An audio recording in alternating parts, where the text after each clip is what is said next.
Iraq में एक al Qaeda के अड्डे पर कुछ कट्टरपंथी बंधकों को बंदी बनाकर रखे हुए हैं और उन पर नजर रखे हुए हैं। मरीन जॉन ट्राइटन वहां पहुंचते हैं और भले ही उन्हें कार्रवाई की इजाजत नहीं मिली होती, फिर भी वो आदेश की अवहेलना करते हुए कमरे में घुस जाते हैं और गोलियां चलाना शुरू कर देते हैं। करीबी लड़ाई में भी वो पूरे स्क्वाड को हरा देते हैं और सभी बंधकों को आजाद करा देते हैं। हालांकि उनकी बहादुरी की तारीफ होती है, लेकिन जॉन को दुखद खबर मिलती है कि उन्हें सेना से सम्मानपूर्वक रिटायर कर दिया गया है। वो घर के लिए फ्लाइट पकड़ते हैं, जहां उनकी पत्नी केट उनका गर्मजोशी से स्वागत करती है। वो बहुत खुश होती है कि अब जॉन घर पर रहेगा और दोनों ज्यादा समय साथ बिता पाएंगे। लेकिन जॉन को चुपचाप बैठना मुश्किल लगता है और अगले दिन से ही एक सिक्योरिटी गार्ड की नौकरी शुरू कर देता है। उधर हम एक अपराधी रोम को देखते हैं, जो एक ज्वेलरी स्टोर के बाहर पहुंचता है। वो अंदर जाता है जहां उसके गैंग के बाकी लोग पहले से मौजूद होते हैं।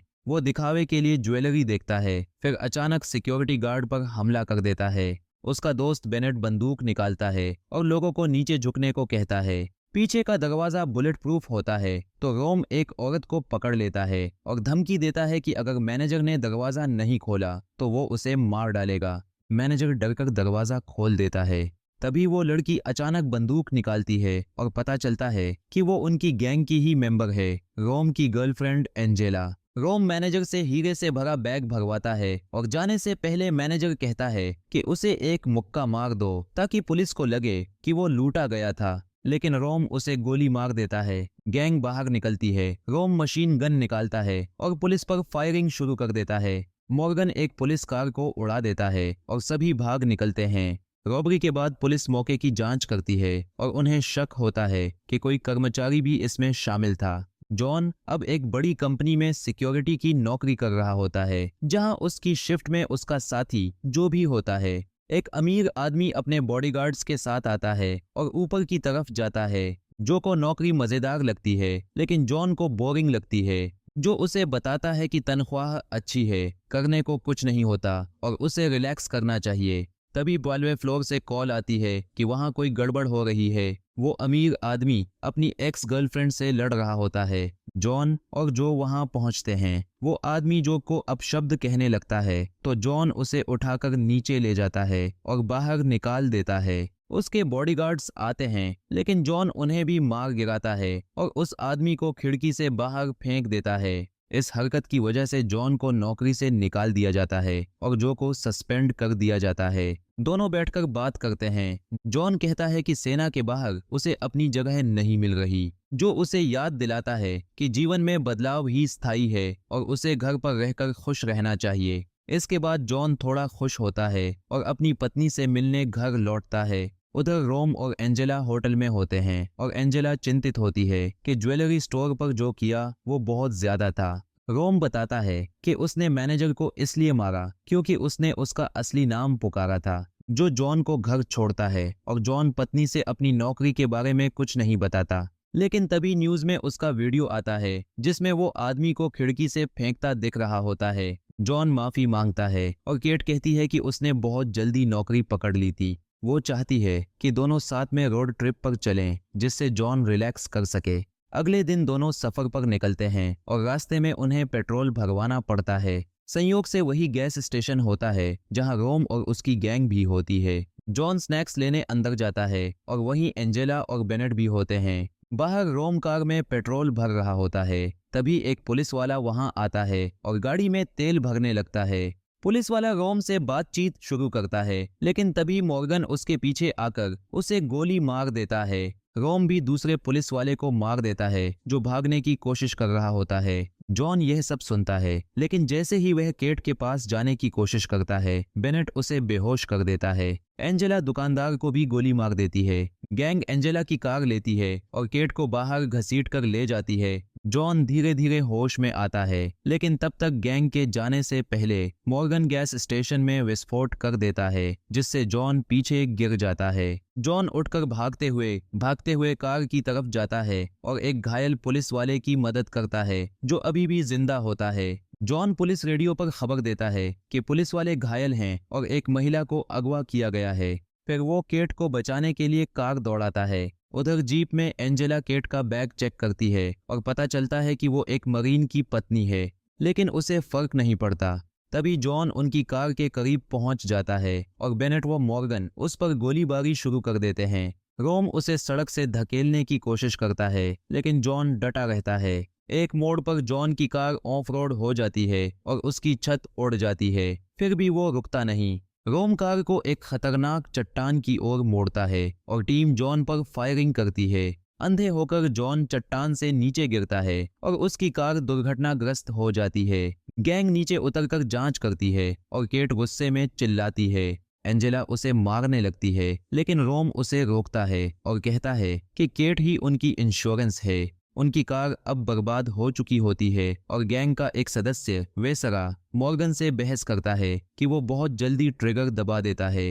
रोम उन्हें शांत करता है और प्लान बनाता है कि वो स्वैम्प पार कर हीरो को सौंपने की लोकेशन पर चलेंगे। उधर detective Van Buren gas station पहुंचता है और उसे जॉन द्वारा भेजे गए रेडियो सिग्नल के बारे में पता चलता है। फिर उसे दुर्घटना की सूचना मिलती है और वो मौके पर पहुंचता है जहां गैंग की छोड़ी हुई वैन पड़ी होती है। अचानक जॉन दलदल से बाहर निकलता है और डिटेक्टिव को अपनी पत्नी के बारे में बताता है। वान ब्यूरेन उसे कहता है कि वो उसे पीछा करने की अनुमति नहीं दे सकता, लेकिन जॉन अनुमति मांग भी नहीं रहा। वान ब्यूरेन उसे चेतावनी देता है कि ये लोग बहुत खतरनाक हैं, जो अब तक जॉन को पता चल ही गया होगा। फिर वह केट को बचाने के लिए दौड़ पड़ता है। गैंग दलदल में चल रही होती है जब केट उनका मुकाबला करना शुरू कर देती है, लेकिन फिर बेनेट उसे पकड़ लेता है। मॉर्गन अब दलदल में चलने से तंग आ चुका है और वह वेसारा से फिर से भिड़ जाता है। रोम वेसारा को गोली मार देता है बिना किसी वजह के। उधर पुलिस भी हवा और जमीन से दलदल को खंगाल रही होती है। जॉन उनका पीछा कर रहा होता है और उस जगह पहुंचता है जहां वेसारा मारा गया था। वह उसकी चाकू उठाता है और आगे बढ़ जाता है।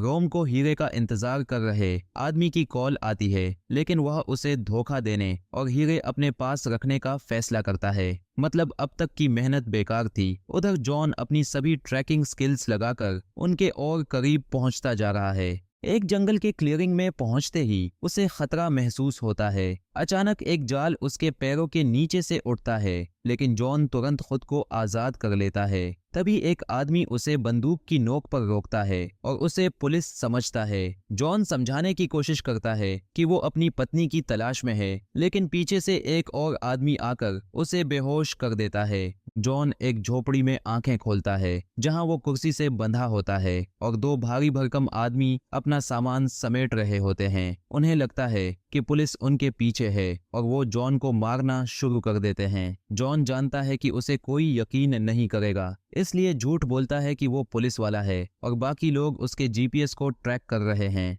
अब वो घबरा जाते हैं और इसी हड़बड़ाहट में जॉन एक आदमी को गिरा देता है और कुर्सी से खुद को आजाद कर लेता है। फिर दोनों आपस में ऐसे भिड़ते हैं जैसे दो ट्रक टकरा गए हों, एक दूसरे को उठा उठाकर फेंकने लगते हैं। जॉन मौका देखकर भागता है, लेकिन अब वह रोम और अपनी पत्नी की लोकेशन खो देता है। फिर भी वो हिम्मत नहीं हारता और किसी तरह फिर से उनके पीछे लग जाता है। वह एक नदी तक पहुंचता है जहां उसे रोम और उसका गैंग केट के साथ एक सुनसान लॉज की ओर जाते दिखते हैं। गैंग वहां रात बिताने का प्लान बनाता है और जनरेटर ढूंढने की तैयारी करता है। इसी दौरान केट अपनी रस्सियां ढीली करना शुरू कर देती है। मॉर्गन लॉज के नीचे जाकर जनरेटर चालू करने की कोशिश करता है, लेकिन तभी जॉन उस पर टूट पड़ता है। दोनों में जबरदस्त लड़ाई होती है, जिसमें मॉर्गन एक बोतल से जॉन के सिर पर वार करता है, लेकिन जॉन उसे चाकू से मार देता है। थोड़ी देर बाद रोम बाहर आता है और अपने दोस्त को कॉल करके कहता है कि मरीना पर उसके लिए एक गाड़ी तैयार रखे ताकि वह भाग सके। गैंग को एक चलने वाली बोट की जरूरत है, इसलिए बेनेट बाहर आता है और बोट स्टार्ट करने की कोशिश करता है। जॉन उस पर हमला करता है और दोनों लड़ने लगते हैं, लेकिन जॉन ज्यादा ताकतवर होता है। वह उसे गर्दन से पकड़कर मार डालता है। फिर वह बेनेट और मॉर्गन की लाशों को लॉज के नीचे छुपा देता है। अब उसकी मुलाकात फिर से डिटेक्टिव वैन ब्यूरेन से होती है, जो अब चेज अपने हाथ में लेना चाहता है, लेकिन जॉन जिद करता है कि वो खुद इसे खत्म करेगा और वैन ब्यूरेन मान जाता है। लॉज के अंदर लाइट चली जाती है और केट इस मौके का फायदा उठाकर भागती है। उसे एंजेला पकड़ लेती है और दोनों में हाथापाई होती है। फिर एंजेला बंदूक निकाल लेती है। तभी जॉन लॉज में घुसता है, लेकिन रोम उसे बंदूक की नोक पर रोक लेता है। वान ब्यूरेन अंदर आता है और रोम पर बंदूक तानता है, लेकिन अचानक वह जॉन पर बंदूक तान देता है। पता चलता है कि रोम ने उसी को धोखा दिया था। वान ब्यूरेन रोम से हीरे मांगता है और रोम कहता है कि जॉन को मार दे ताकि उसे 50% हीरे मिल जाए। वैन ब्यूरेन हिचकिचाता है तो जॉन उस पर झपटता है और उसे ढाल बना लेता है। क्योंकि रोम उस पर गोली चलाता है, जॉन को छुपना पड़ता है और रोम भागने लगता है। अब केवल रोम और एंजेला बचे हैं। रोम केट को वान ब्यूरेन की कार के ट्रंक में डाल देता है और भागने लगता है। जॉन पानी से निकलता है। तभी कोस्ट गार्ड उसे रोककर गिरफ्तार करने की कोशिश करता है, लेकिन जॉन उसका बंदूक छीनकर उसकी बोट लेकर पीछा करने निकल पड़ता है। रोम और एंजेला वान ब्यूरेन की कार से पीछा छुड़ाना चाहते हैं तो एंजेला सड़क पर एक ट्रक रोकती है और ड्राइवर को अपनी अदाओं से फंसाकर मार डालती है। जॉन अब पुलिस बोट में होता है और रेडियो से ट्रक ड्राइवर की हत्या और लोकेशन का पता चलता है। रात तक जॉन मरीना पहुंच जाता है और रोम को ट्रक के पास देखता है। केट उसे देख लेती है और रोम का ध्यान भटकाती है ताकि जॉन ट्रक के पास पहुंच जाए। जॉन ट्रक पर छलांग लगाता है और एंजेला को ट्रक से नीचे फेंक देता है। वह एक बस के नीचे कुचल जाती है। रोम जॉन पर गोली चलाने की कोशिश करता है, लेकिन केट उसकी बंदूक गिरा देती है। रोम ट्रक को झोपड़ियों से गुजारकर जॉन को गिराने की कोशिश करता है, लेकिन जॉन सब झेलता है। आखिरकार वह ट्रक से गिर जाता है। ट्रक एक इमारत से टकराता है, धमाका होता है और रोम भाग निकलता है, केट को अंदर हथकड़ी में छोड़कर। जॉन दौड़ता है ट्रक की ओर, जो नदी में जा गिरता है। रोम अचानक उस पर हमला करता है और दोनों में फिर से जबरदस्त लड़ाई होती है। एक इमारत गिर जाती है और रोम उसे खत्म करने की कोशिश करता है। वह स्लीज हैमर लेकर जॉन की पसलियों पर मारता है, फिर चेन सॉ उठाता है, लेकिन जॉन किसी तरह उसका वार रोक लेता है। रोम उसकी पत्नी को लेकर ताने मारता है, जिससे जॉन में गुस्से की लहर दौड़ जाती है। वह रोम से हथियार छीनकर उसे बुरी तरह पीटता है और उड़ाकर नदी में कूद पड़ता है अपनी पत्नी को बचाने के लिए। वह ट्रक तक तैरकर पहुंचता है जहां केट बेहोश और हथकड़ी में होती है। जॉन उसे आजाद करता है और पानी के ऊपर लाता है। वह उसकी सांसें वापस लाने की कोशिश करता है और आखिरकार केट होश में आती है। दोनों गले लगते हैं। तभी रोम चेन से जॉन पर हमला करता है, लेकिन जॉन उसे हवा में ही पटक देता है और उसकी गर्दन तोड़कर हमेशा के लिए खत्म कर देता है। अंत में कपल गले लगता है और पुलिस वहां पहुंच जाती है।